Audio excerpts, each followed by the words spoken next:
Hello, my name is Trenton Lacombe, and I'm a master's level student at Grand Canyon University. Today, I'd like to talk to you a little bit about cyber threats on the attack vector and how that relates to the medical field. So, one of the big things that we need to take into account first and foremost is there is a very big difference between threats and vulnerabilities. Now, to understand this, we're going to kind of talk about the difference here. So, a threat is an actual person or object that is causing an issue that can impact or damage any sort of valuable information. Whereas a vulnerability is more of like the quality of the environment, it's more of how the environment is built. So if there is a particular place where the firewall is not as protected, where there might be gaps, that would be a vulnerability. Whereas more of just the actual everyday threats, that is more of like viruses, hacking, that kind of stuff that is going to be on a constant daily basis.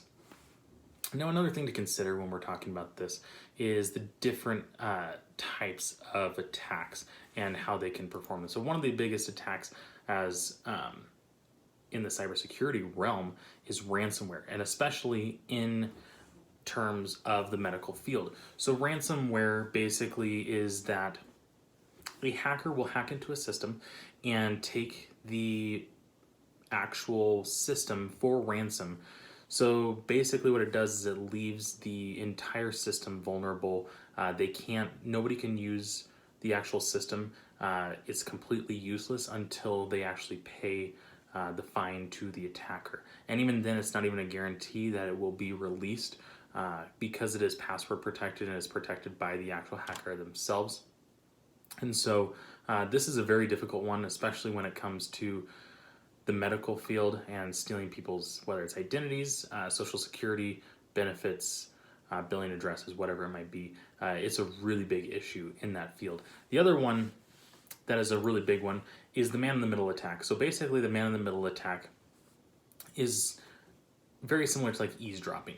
And so what this does is it's a two-part attack. So where one person will go in and they will get on the network, they will be the ones to actually break in, hack it down, whatever you want to call it there. And then there will be another person who will actually filter the data out. So it's kind of a two-part process.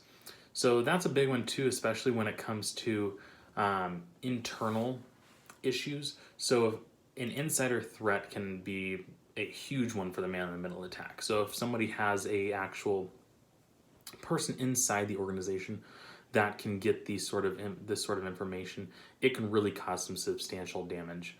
And then it's a really big thing when it comes to the medical field, because the medical field is one of those areas that you really can't prepare enough for. When you're preparing to protect people's data in the medical field, you're going against everything that you can possibly think of, what's known.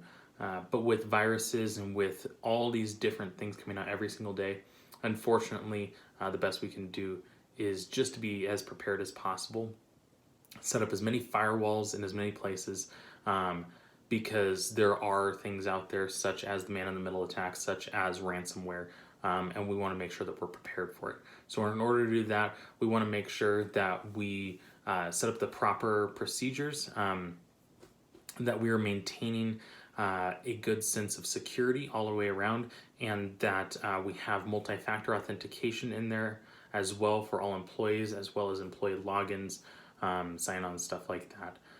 So with these additions, it really can help prevent any sort of attacks from coming through and ensuring that anybody who is accepted into the medical field can feel safe and secure that their data is protected, and that we are doing our utmost to make sure that we are keeping up to date on all the threats out there, and we just want to make sure that everybody's protected no matter who you are, no matter where you're at, but especially in the medical field, it is a very, very high intensity and very high level place that compromising data can be stolen from. So we want to make sure that we protect that.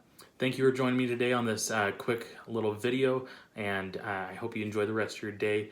And I hope this brought some interesting perspective on how to protect yourself against attacks that are out there, and ensure that we are doing everything that we can to continually do so. Thank you again.